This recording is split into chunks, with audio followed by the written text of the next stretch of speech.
Καλημέρα παιδιά. Σήμερα θα μάθουμε πώς λειτουργεί η εφαρμογή Canva, που μπορεί να σας βοηθήσει πάρα πολύ μέσα στη ζωή σας. Με το Canva μπορούμε να φτιάξουμε, όπως βλέπετε, πολλά πράγματα. Να φτιάξουμε έγγραφα, παρουσιάσεις, να φτιάξουμε βίντεο, φωτογραφίες. Πάμε να δούμε πώς γίνεται αυτό. Πάμε να δούμε, πώς γίνεται μία παρουσίαση στο Canva.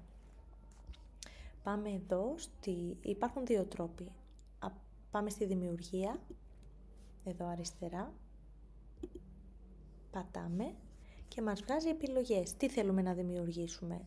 Θέλουμε να δημιουργήσουμε μία κάρτα, ένα φύλλο εργασίας, έγγραφο, αφίσα. Εμείς θέλουμε σήμερα να μάθουμε πώς γίνεται μια παρουσίαση. Άρα, ο ένας τρόπος είναι να επιλέξουμε εδώ, παρουσίαση, και μας βγάζει την κενή παρουσίαση όπως βλέπετε, και ο άλλος τρόπος είναι να βγούμε πάλι έξω, στην αρχική μας, και να πάμε αμέσως από εδώ, παρουσίαση. Λοιπόν παιδιά, τι θέλουμε? Μπορούμε να επεξεργαστούμε τα πάντα. Πάμε στη σελίδα και θέλουμε, να διαλέξουμε ένα πρότυπο. Πάμε στο σχέδιο, εδώ αριστερά, και μας βγάζει κάποια πρότυπα. Για να δούμε. Θα ψάξουμε ελληνική μυθολογία που θα το χρειαστούμε σήμερα στο μάθημά μας.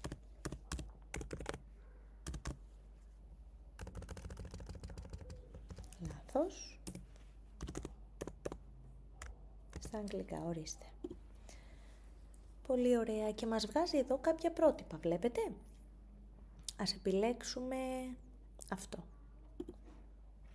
Πολύ ωραία. Βλέπουμε εδώ ότι λέει εφαρμογή 16 σελίδων. Εμείς μπορούμε αυτό να το αλλάξουμε. Από εδώ κάτω, βλέπετε? Επιλέγουμε σελίδα και αν θέλουμε να προσθέσουμε και άλλες διαφάνειες, πατάμε το συν και επιλέγουμε όσες θέλουμε. Και πάλι.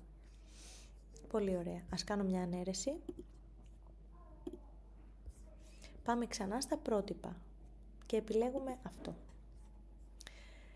Πάμε να επιλέξουμε εδώ τη δεύτερη διαφάνεια και μας την έβγαλε αμέσως εδώ στην παρουσίασή μας. Έχουμε δηλαδή έναν τίτλο, έχουμε πλαίσιο κειμένου, έχουμε εικόνα. Πολύ ωραία, και εμείς μπορούμε όλα αυτά να τα επεξεργαστούμε, να τα σβήσουμε, να αναιρέσουμε, να αλλάξουμε γραμματοσυρά, να αφαιρέσουμε την εικόνα. Επιλέγουμε εδώ και πατάμε διαγραφή. Είναι πολύ απλό το Canva. Κάνουμε ανέρεση πάλι και αφήνουμε κενή σελίδα. Θέλετε τώρα να σας δείξω πώς βάζουμε κείμενο στην διαφάνειά μας? Πάμε εδώ αριστερά στο κείμενο και πάμε να γράψουμε, ας βάλουμε τίτλο από εδώ. Πάμε να γράψουμε, ας πούμε, Δίας.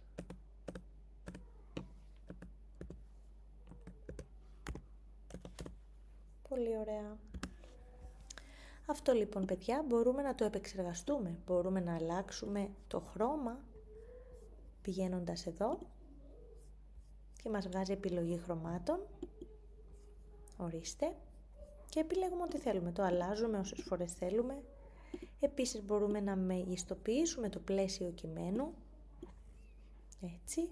Μπορούμε να το μεταφέρουμε. Δεν θέλουμε να είναι εδώ, οπότε επιλέγουμε πάνω.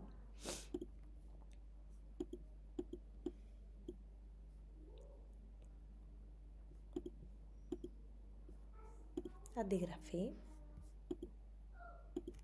Και πάμε εδώ. Αντίγραφο. Και το πάμε εδώ. Αυτό το σβήνουμε όταν δεν το θέλουμε και πατάμε πάνω, το επιλέγουμε πάντα και βλέπουμε εδώ τον κάδο, βλέπετε? Και πατάμε διαγραφή. Πολύ ωραία. Λοιπόν, μπορούμε επίσης στη σελίδα αυτή να αλλάξουμε το φόντο μας από εδώ πάνω. Μπορούμε να προσθέσουμε διαφάνεια όπως είπαμε και να αλλάξουμε το φόντο αυτής της διαφάνειας αν δεν μας αρέσει και να το κάνουμε κάποιο άλλο. Πολύ ωραία. Τώρα θέλουμε να πάμε στην πρώτη διαφάνειά μας και να προσθέσουμε και μια εικόνα. Τι λέτε? Πάμε εδώ αριστερά, στις εφαρμογές και ψάχνουμε εδώ να βρούμε τα μαγικά μέσα. Με τα μαγικά μέσα μπορούμε να προσθέσουμε μια εικόνα.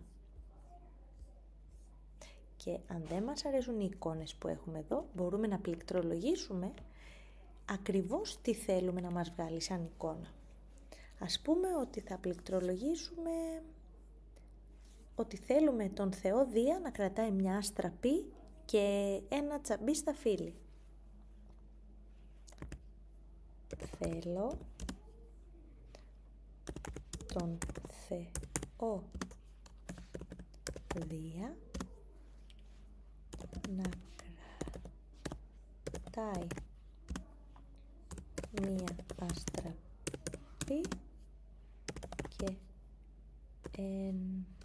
ένα στα φύλλη. Για πάμε να δούμε, παιδιά, τι θα μας βγάλει. Περιμένουμε και πάμε να δούμε τι θα μας βγάλει σαν εικόνα. Πολύ ωραία. Βλέπουμε εδώ 4 επιλογές. Ας επιλέξουμε αυτόν.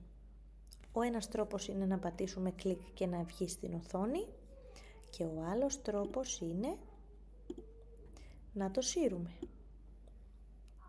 Ορίστε. Και αυτό μπορούμε να το επεξεργαστούμε, πατώντας πάνω του και να το μεταφέρουμε όπου θέλουμε, να το αλλάξουμε σειρά, να τον αφήσουμε εδώ.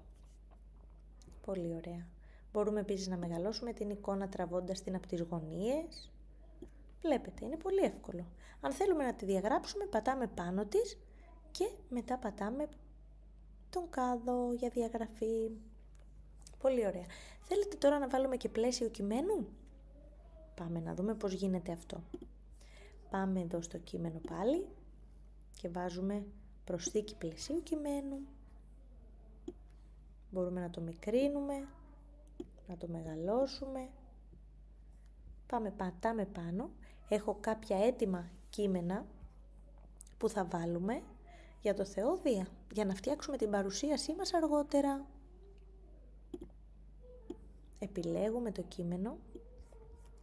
Πάμε στο αρχείο Word που έχουμε. Επιλέγουμε αυτό. Αντιγραφή. Ερχόμαστε εδώ. Επικόλληση του αρχείου. Πολύ ωραία. Ας σβήσουμε αυτό. Και βλέπουμε εδώ το κείμενο. Ο Δίας, βαστά σκύπτρο, φλόγες ρίχνει από ψηλά, φωνή βροντερή. Και είναι έτοιμη η πρώτη μας διαφάνεια. Εμείς βέβαια μπορούμε να προσθέσουμε ή να αφαιρέσουμε ό,τι θέλουμε. Τώρα όμως πάμε, παιδιά, να δούμε πώς αποθηκεύεται αυτό το αρχείο. Πάμε πάνω δεξιά στο κοινοποίηση, πατάμε πάνω του. Πάμε στη λήψη. Και πρέπει να επιλέξουμε τι μορφή του αρχείου θέλουμε να είναι αυτή. Εμείς θέλουμε να είναι παρουσίαση, άρα επιλέγω αυτό εδώ. Και είμαστε έτοιμοι, πατώντας λήψη, να το αποθηκεύσουμε και να κατεβάσουμε το αρχείο. Εντάξει, παιδιά, πάμε να το δούμε στην πράξη.